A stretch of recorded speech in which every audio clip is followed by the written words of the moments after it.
사연을 소개하겠습니다. 제게는 1년 넘게 사귄 여자친구가 있었습니다. 여친의 성격은 약간 계산적인 것 같아 보였지만 모든 것을 반반으로 했기에 저도 딱히 나쁘다는 생각은 하지 않고 있었습니다. 가끔은 매사 따지는 듯한 부분이 조금은 불만스럽기도 했는데요. 그냥 아무 생각 없이 사는 것보다 낫겠다는 생각을 하며 이해하려고 노력했어요. 그것만 빼놓고는 크게 문제될 것도 없어 보였거든요. 하지만 가끔은 사람을 참 피곤하게 하기도 했는데요. 어느 날은 여친이 먼저 결혼 이야기를 꺼냈어요. 대현 씨, 이제 우리도 결혼해야 되지 않을까? 그렇지 않아도 내가 프로포즈 할 생각이었는데 먼저 말해서 김샜어. 프로포즈? 혹시 막 풍선 같은 거 준비하고 하는 그런 프로포즈 하려고 했던 거야? 아니, 꼭 그렇게까지는 아니어도 나름 준비를 좀 해볼까 연구하고 있었지. 그런 걸 뭐하러 해? 난 예전부터 그런 거 좀 그렇더라. 그게 뭐라고 그런데 막 돈 쓰고 그러는 거 난 딱 질색이야. 진짜? 근데 결혼한 내 친구들한테 물어보니까 프로포즈는 꼭 해야 한다고 하던데. 아니면 여자친구가 엄청 서운해한다고 했거든. 아니야. 그것도 사람 나름이지. 난 그런 거 딱 질색이야. 낯간지럽게 뭐 하는 짓인지 모르겠어. 여친이 워낙 싫은 티를 냈기에 저 또한 여친의 말을 그대로 믿어버리고 말았는데요.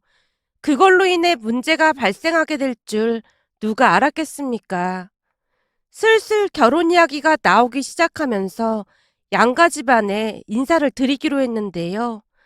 언제부터인가 여친의 표정이 영 좋아 보이지가 않았어요. 그러면서 만나기만 하면 뚱한 표정으로 제가 묻는 말에만 단답형으로 대답을 할 뿐이었습니다. 결국 제가 여친에게 그 이유를 물었는데요. 현주야, 내가 뭐 잘못한 거 있어? 뭐가? 아니, 요즘 계속 표정이 안 좋아 보여서 말이야. 아니야, 그런 거 없어. 여친이 짜증스레 대답을 하고는 입을 닫아버렸어요. 현지야, 내가 뭐 잘못한 게 있으면 말을 해줘야 나도 노력을 할 거 아니야. 왜 화가 났는지 잘 모르겠지만 계속 그러고 있으면 내가 알 수가 없잖아. 내가 화난 이유를 정말 모른다는 거야? 그렇지 않아도 내내 생각을 해봤는데 진짜 모르겠어. 대체 왜 그런 건데? 제가 답답하다는 표정으로 여친을 바라보고 있었는데요. 그 순간 여친의 입에서 기가 막힌 말들이 터져나왔습니다. 나 요즘 생각이 참 많아지고 있어. 생각이 많아지다니? 난 대현 씨가 이렇게 눈치 없는 사람인 줄은 진짜 몰랐거든. 근데 아무리 생각해봐도 눈치가 없어도 너무 없는 것 같아. 아니, 내가 눈치가 없다니. 그게 무슨 말이야? 혹시 내가 뭘 잘못한 게 있는 거야? 제가 여친에게 묻고 있었는데요. 정말이지 몇 날 며칠 생각을 해봐도 그 이유가 딱히 떠오르지 않았거든요.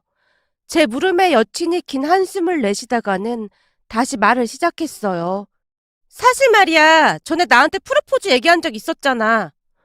그랬지? 근데 그게 왜? 지금 왜라는 말이 나와? 내가 지금 프로포즈라는 말까지 꺼냈는데 어쩜 아직도 눈치를 못 챌 수가 있어? 여친이 저를 있는 대로 노려본 채 말하고 있었어요. 그 말에 저는 그저 어안이 벙벙할 수밖에 없었는데요. 그때까지도 여친이 무슨 말을 하는지 도무지 알 수가 없었거든요. 결국 제가 여친에게 조심스레 다시 물었어요.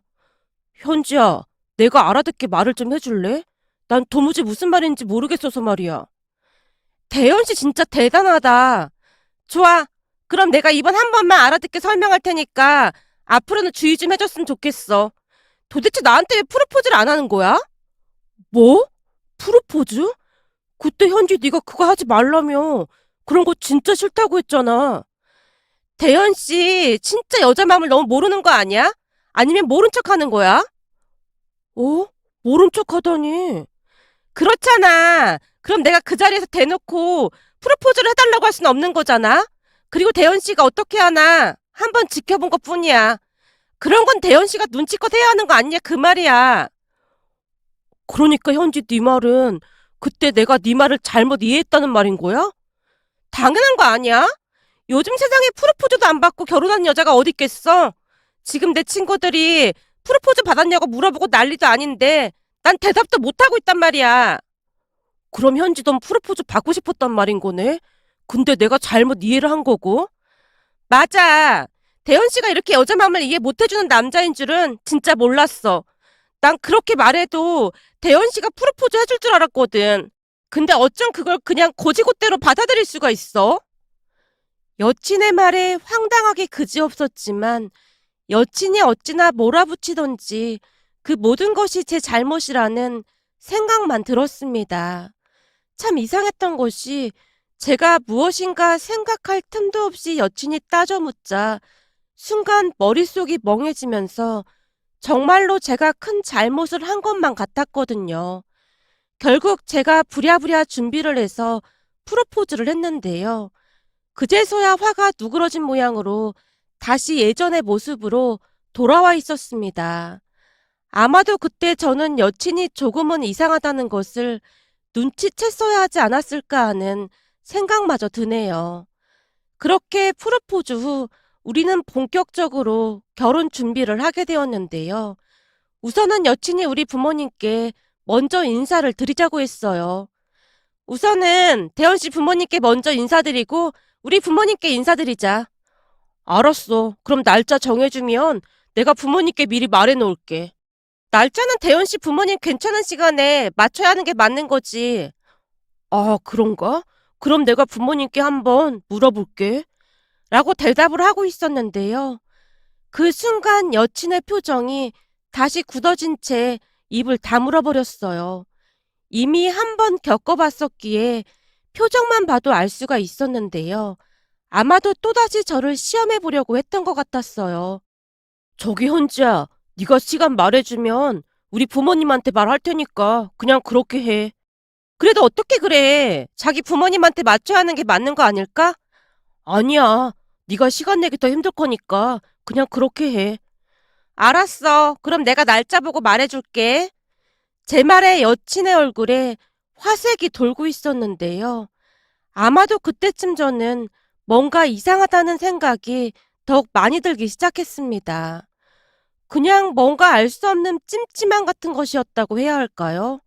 왠지 모르게 가슴이 답답하고 그랬던 것 같습니다. 하지만 그러한 이유로 헤어진다는 생각은 조금도 하지 않았는데요. 뭔가 찜찜하긴 했지만 나름 제게 잘하는 부분도 많았으니까요. 그렇게 얼마 뒤 여친이 우리 부모님께 인사를 드리러 왔습니다. 옷도 깔끔하게 차려입고 백화점에서 과일 선물 세트를 준비해서 왔더라고요. 물론 우리 부모님이 버선발로 반겨준 건 말할 것도 없었고요.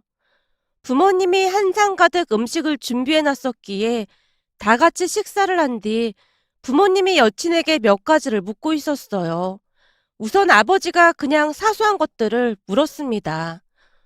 본가가 어디라고 했죠? 땡땡동입니다. 땡땡동이요? 그럼 집을 그 근처에다 구하는 게 낫겠군요. 현지 씨도 그렇고 우리 태연이도 그렇고 그 동네가 회사랑 가깝기도 하고요. 네, 그렇지 않아도 저도 그렇게 생각하고 있었습니다. 그래. 아무래도 친정 근처에 사는 게 더 좋지. 근데 혹시 본가 아파트 이름이 어떻게 돼요? 내가 그 동네 아파트들 AS를 워낙 많이 다녀서 잘 알고 있거든요. 땡땡 아파트 205동에 살고 있습니다. 땡땡 아파트요? 205동이요? 몇 호인지 물어봐도 괜찮을지 모르겠네. 그날따라 아버지가 왠지 모르게 꼬치꼬치 캐묻고 있는 것 같아 보였는데요. 여친네 아파트가 조금 큰 평수였기에 여친이 자랑하듯 아버지에게 말을 했어요. 1002호에 살고 있습니다. 1002호요? 여친이 아파트 호수를 말하던 순간 아버지의 안색이 창백해져 있었습니다. 그 뒤 아버지의 말수가 급격하게 줄어들고 있었는데요. 아무래도 무슨 이유가 있는 듯해 보였습니다. 그렇게 잠시 후 아버지가 여친에게 다시 질문을 했어요. 혹시 그 집에서 얼마나 살았어요? 최근에 이사를 오거나 그렇지는 않았나요? 아니요. 저희 그 집에서 쭉 살았습니다. 집 위치가 워낙 좋기도 하고 집도 넓어서 사는데 불편함이 없었거든요. 역시나 여친이 자랑이라도 하듯 열심히 집 이야기를 하고 있었는데요. 여친의 말이 길어지면 길어질수록 아버지의 표정이 더 굳어지고 있었어요. 그 모습에 제가 물었어요. 아버지, 어디 안 좋으세요? 얼굴색이 많이 안 좋아 보이는데요? 아니야. 조금 피곤해서 그래. 저기 차도 마시고 있는데 오늘은 그만 가졌으면 좋겠네요. 내가 몸이 안 좋아서요. 아, 네, 알겠습니다. 갑작스런 아버지의 말에 여친뿐만 아니라 가족들 모두 놀란 채 어안이 벙벙해 있었는데요. 그 순간 아버지의 낯빛이 정말로 좋아 보이지가 않았기에 우리 모두는 걱정이 되었어요. 그런데 그 뒤 여친을 배웅하던 아버지가 더욱 이상한 행동을 하기 시작했는데요. 급히 여친을 부르더니만 다급한 목소리로 말을 했거든요. 저기 이거는 그냥 가지고 갔으면 좋겠네요. 네? 아닙니다. 이건 선물로 가지고 왔으니까 두시고 드세요. 아니에요. 우리가 과일을 좋아하지도 않고 그리고 비싸 보이는데 가지고 가서 부모님께 드려요. 아버지의 말에 여친이 그 자리에 얼어붙은 채 어쩔 줄을 몰라 하고 있었어요. 결국 놀란 제가 아버지를 말렸습니다. 아버지, 왜 이러세요? 가지고 온 선물을 다시 돌려보내는 경우가 어딨어요. 현지가 백화점까지 가서 엄청 고심해서 골라온 건데. 그니깐 이렇게 좋고 비싼 걸 우리가 먹기 그래서 그래. 가지고 가서 부모님께 드려요. 아버지의 행동이 완강해 보이기만 했는데요. 억지로 여친의 손에 선물을 들려주고는 거의 내쫓다시피 하면서 문을 닫아버렸어요. 결국 여친과 제가 쫓겨나듯 밖으로 나왔는데요. 그 순간 여친이 넋이나간 표정으로 저를 빤히 바라보며 물었어요. 내가 오늘 뭐 잘못한 거 있어? 아무리 봐도 내가 마음에 안 드시는 모양이네. 아니야. 나도 지금 많이 당황스럽긴 한데 내가 무슨 일인지 한번 확인해 볼 테니까 넌 우선 집에 가 있어봐. 확인해보고 내가 연락할게. 대현 씨, 근데 지금 아버님 행동이 엄청 예의 없는 행동인 건 알고 있는 거지? 나 지금껏 살면서 이런 대접은 처음 받아본 것 같아. 이건 많이 배우고 못 배우고의 문제가 아니라 기본적인 예의인 거잖아. 그러게. 정말 미안해. 내가 무슨 일인지 확인해보고 바로 연락 줄게.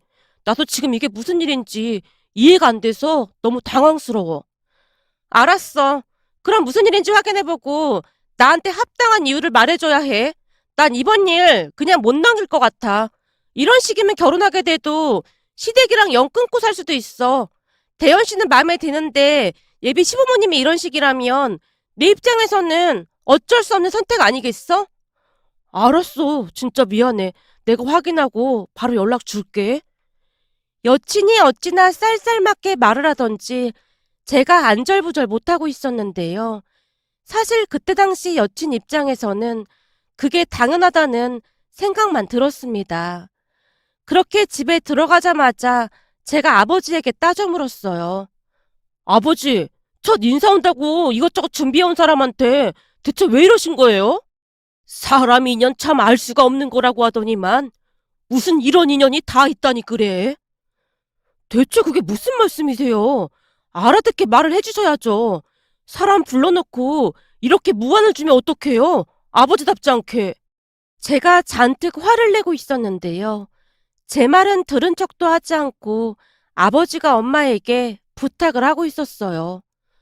여보, 미안한데 나 물 한 컵만 가져다 줄 수 있어? 알았어. 잠깐만 기다려봐. 아버지가 힘이 잔뜩 빠진 목소리로 엄마에게 말을 하고 있었기에 걱정 가득한 표정으로 엄마가 주방에 가서 물을 가지고 왔습니다. 엄마가 건네는 물을 벌컥벌컥 들이키던 아버지가 제게 먼저 꺼낸 말은 충격적인 말이었어요. 대현이 너 쟤랑 당장 헤어져라. 쟤네 집구석이 어떤 집구석인 줄 알고 결혼을 하겠다는 거야. 네? 어떤 집구석이라니요? 그럼 아버지가 현진의 집안을 알고 있단 말이에요? 내가 말이야 혹시나 해서 한번 지나가듯 물어본 건데 어쩜 아파트 이름이랑 동호수까지 똑같냔 말이야. 이런 기가 막힌 악연이 어딨겠냐. 라며 아버지가 있었던 일을 말해줬는데요. 아버지 말에 의하면 한 아파트로 에어컨 AS를 하러 갔다는데요. 그 집에 방문해서 보니 AS 무상 보증 기간이 아직 남아 있었다고 하네요. 그래서 수리를 끝내고 무상 AS 기간이라는 안내를 하고는 나오려고 했다는데요. 그 집 아줌마가 굳이 10,000원짜리 한 장을 손에 쥐어주더랍니다. 기사님, 수고하셨어요. 삼복더위에 수리가 늦게 됐음 고생할 뻔했는데 일찍 와줘서 고마워요. 이건 우리가 성의 표시를 조금 하고 싶어서 드리는 겁니다. 아닙니다. 수리비가 나온 것도 아닌데 이런 거 받으면 안 돼서요. 우리도 고마워서 드리는 거니까 그냥 받아주세요. 아닙니다. 진짜 괜찮습니다. 안 될 게 뭐가 있어요. 오늘 음료수 한 잔도 못 드렸는데 그냥 넣어두세요. 그 집 아줌마가 억지로 아버지 조끼 주머니에 돈을 넣어주더랍니다. 아버지가 계속해서 돈을 돌려주려고 했지만 아줌마가 아버지를 밀치다시피 하고 내보냈다고 하네요. 결국 아버지가 꺼림칙한 마음으로 돌아왔다는데요. 아버지 성격이 워낙 원칙대로 하는 분이다 보니 엄청 신경이 쓰였다고 했거든요. 그런데 얼마 뒤 회사에서 전화가 걸려왔다고 합니다. 기사님, 그 땡땡 아파트 205동 1002호 AS 다녀오셨잖아요. 근데 혹시 무슨 안 좋은 일이라도 있었나요? 땡땡 아파트 205동 1002호요? 아니요. 그 고객님이 고맙다고까지 했는걸요? 그래요? 근데 뭔가 좀 이상하네요. 이상하다니요? 뭐가 잘못됐나요? 저기 기사님이 워낙 베테랑이시고 실력도 좋으셔서 다들 만족도가 높은 편인데 저도 이런 일은 처음이라 좀 당황스러운데요. 그 집에서 기사님 평점을 1점을 주셨어요. 그래서 혹시 그 집에서 무슨 문제라도 있었나 싶어서요. 네? 1점이요? 그럴 리가요. 저한테 고맙다고 몇 번이나 말했는걸요? 그럼 혹시 불편한 점이 있으셨나? 고객님께 제가 전화 한번 해볼게요. 라며 아버지가 그 집에 전화를 걸어서 수리한 제품이 잘못됐는지 물어봤다고 합니다. 그도 그럴 수밖에 없었던 것이 AS 기사한테 평점이 많이 중요하기도 했고 어딜 가나 친절하다는 소리만 듣던 아버지 입장에서는 큰 충격이었다고 했으니까요. 아무리 생각해봐도 10점 만점에 1점을 줬다는 것 자체가 쉬이 납득이 되지 않았다고 합니다. 결국 아버지가 그 집에 다시 전화를 걸었다는데요. 그 집에서 아줌마가 충격적인 말을 하더랍니다. 안녕하세요, 고객님. 얼마 전에 에어컨을 수리했던 기사입니다. 혹시 수리한 제품이 잘못됐나 해서 이렇게 전화를 드려봤습니다. 혹시 사용하시는데 무슨 불편한 점이라도 있으신지요? 아, 내가 그때 서비스 평점을 1점 줘서 회사에서 한 소리 들은 모양이구나. 에어컨 아주 시원하게 잘 돌아가요. 근데 사람이 그렇게 살면 안 되죠. 죄송한데 고객님, 제가 혹시 고객님께 큰 실수를 한 부분이 있을까요? 아버지가 최대한 정중하게 물어봤다고 합니다. 그때까지도 아버지는 당신이 엄청난 잘못을 했다는 생각만 하고 있었다고 했으니까요. 저기 아저씨, 그날 제가 10,000원짜리 준 거 기억이 나요? 네, 고객님께서 수고했다고 하면서 주셨던 거 기억이 납니다. 그거 말이에요. 아저씨가 어떻게 행동하나 실험해 본 건데 그걸 낼름 받아가더라고요. 원래 그런 거 받아가면 안 되는 거잖아요. 그런 걸 줘도 고객한테 당연히 돌려줘야지. 그걸 받고 있으면 어떡해요? 예? 그날 제가 분명히 돌려드렸는데 고객님께서 아니 그러니까 내 말은 고객이 막무가내로 줘도 딱 거절을 했어야 하는 게 맞는 건데 아저씨는 좋다고 신나서 받아가더라고요. 그게 괘씸해서 내가 1점 준 건데 뭐 불만 있어요? 평점 주는 건 내 마음이잖아요. 거기다 분명히 아저씨가 잘못한 거고요. 정 억울하면 우리 집에 와서 나한테 사과하고 피해 보상을 하던지요. 그 집 아줌마는 악마도 울고 갈 만큼 악독한 사람이었다는데요. 트집을 잡아서 얼마라도 보상금을 받아낼 작정이었던 거죠. 한마디로 남의 밥줄을 가지고 협박을 하고 있었던 겁니다. 결국 아버지가 그 집에 찾아가서 거의 빌다시피 하고는 사죄의 의미로 10만 원을 주고 왔다고 합니다. 거기다 아버지가 그 아줌마한테 10만 원을 내밀자 마치 가르치듯 말을 했다네요. 아저씨, 서비스라는 사람이 그런 마인드로 일하면 되겠어요? 그리고 제가 이 정도로 끝낸 거 고맙게 생각해요. 나 정도는 되니까 이 정도로 끝낸 거지. 다른 사람 같았으면 이렇게 끝내지도 않았어요. 앞으로는 서비스 마인드 좀 가지고 일하세요. 암튼 아저씨가 진심으로 반성을 하고 있는 것 같으니까 내가 평점은 다시 10점으로 바꿔줄게요. 그니까 나한테 고맙게 생각하고 살아요. 알겠죠? 라는 말까지 했다네요. 그날 그 집을 나서는데 아버지의 손이 부들부들 떨릴 정도였다고 합니다. 그러면서 그 집의 주소가 절대로 잊혀지지가 않았다고 하네요. 네, 맞습니다. 바로 그 집이 여친 집이었습니다. 그러니까 그날 아버지에게 그 기가 막힌 짓을 한 사람은 여친 엄마였고요. 한동안 말을 하던 아버지가 제게 조용히 물었어요. 이런데도 넌 그 집이랑 꼭 결혼을 해야겠냐? 그런 개차반 부모 밑에서 자식이 어떻게 바르게 자랄 수가 있었겠어? 난 그날 그 여자 눈빛을 잊을 수가 없어. 그 사람을 내리깔고 경멸하는 듯한 그 눈빛을 말이야. 와, 이제야 상황이 다 이해가 되네요. 그건 또 무슨 말이야. 이번에는 엄마가 놀라서 묻고 있었는데요. 그동안 사귀면서도 현지가 괜찮다고 하고는 말을 바꾼 적이 한두 번이 아니었거든. 말을 바꾼 적이 한두 번이 아니었다니. 아니, 내가 프로포즈를 한다고 하니까 그런 걸 뭐하러 하냐고 하면서 막 뭐라고 하더라고. 그래서 안 하고 있었는데 나중에는 나한테 프로포즈 안 해서 막 서운했다고 하더라고. 이제 보니 그 엄마의 그 딸이었구나. 거 봐라. 그놈의 집구석이 그런 집구석이야. 내가 오죽했으면 맨날 들고 다니는 수첩에 그놈의 집구석 아파트명을 적어놓고 이를 갈았겠어. 그런 인간들한테 수모를 당하지 않으려면 악착같이 잘 살아야겠다는 다짐까지 하면서 말이다. 아버지가 제게 수첩까지 보여주며 분노하고 있었는데요. 그 상황에서는 아버지가 아닌 그 누구라도 분노할 수밖에 없었겠다라는 생각마저 들었습니다. 그 뒤 저는 더 이상 생각해 볼 필요도 없이 여친을 만나서 여친 엄마의 만행에 대해 낱낱이 밝히고는 헤어짐을 통보했어요. 물론 처음에는 여친이 오해라고 난리를 쳤는데요.